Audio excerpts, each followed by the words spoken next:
I don't know what's the story. You know this popular slang out there that says that all that glitters are not good. For real, it's not a slang, it's real. All that glitters are not good. And for a long time,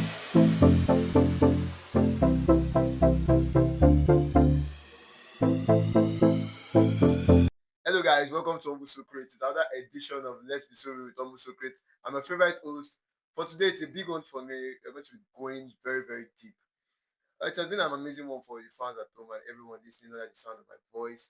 But you know, it feels like we just come here, smile, laugh, and we are just here. Everything that happens behind the camera, we don't let you know. So I just want to admonish you guys today to tell you today that you look at this as a turning point. The moment everything changed, I beg with you, just stay with me. It might be your story. I don't know what's the story. You know this popular slang out there that says that all that glitters are not good. For real, it's not a slang, it's real. All that glitters are not good. And for a long time, I was running around. I did not even know who set the finish line for me. As a youth, as a young person in this country, everything was unmountable. The pressure was unmountable.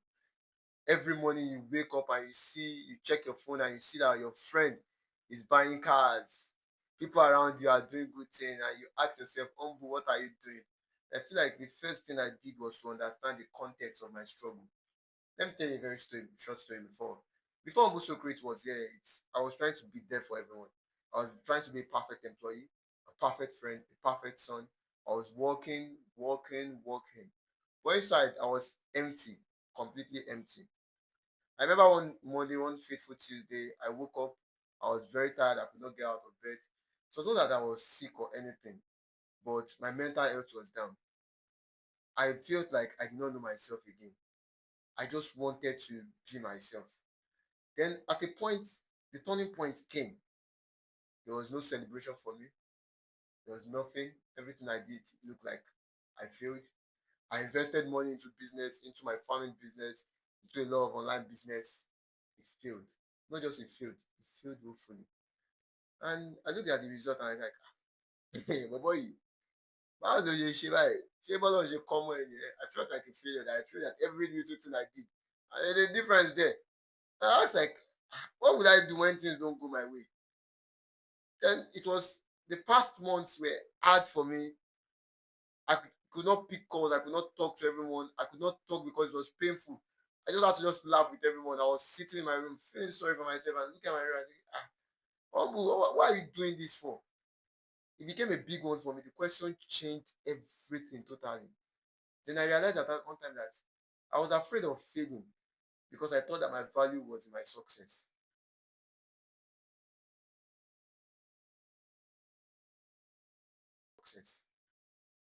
And I thought I did not bring something to the table. Whereas it was not that I failed, it was that the method that I tried failed. And what did I do after? I can't cry. I don't have to cry, wipe my tears, I stand up. But the first thing you have to do when you are going through that, you have to accept it. And I told myself, okay, yes, it happened. It is real now. I started picking up the pieces. I did it differently. I started to look at myself that if I scroll on people's social media, someone's chapter 1 is my own chapter 20. I have to work on myself. I have to begin on myself. I have to find out what's myself, whether there's a future for myself. I begin to focus on my mental health. I begin to look at my mental health as something that could stand right. Whatever it might be, how bad it might be, I have to believe that there's a solution for it, no matter how worse it might be. I found out that failure wasn't actually my redirection. It was that even if I've not failed, I wouldn't have learned the lesson yet. If I haven't failed, I would have been sitting in front of you guys, talking to you guys. I know sometimes, as the Bible says, God breaks you to remake you. And the remaking process, it's hard. It is painful. The biggest question I want you to ask today is that are you living for yourself or you are living for the applause? The applause, the clapping and everything, the likes, the everything, they are going to disappear. But if you don't care for yourself, if you don't live for yourself, if you are not the better version of yourself, you are a failure. You cannot be like others. You cannot be because I am Oluwadamilare. I came to realize that I am Oluwadamilare. I cannot be like others. I have to be the best version of myself. Just breathe and say, I have to be the best version of myself. Let your mental health be taken care of.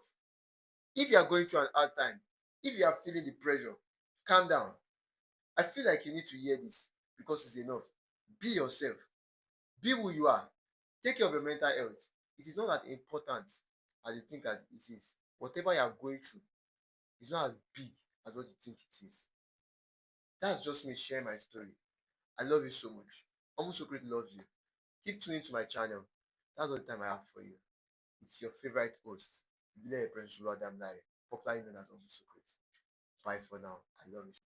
Like, share, and subscribe. I beg. Na the only way I fit chop be that. That's the only way I can eat. Please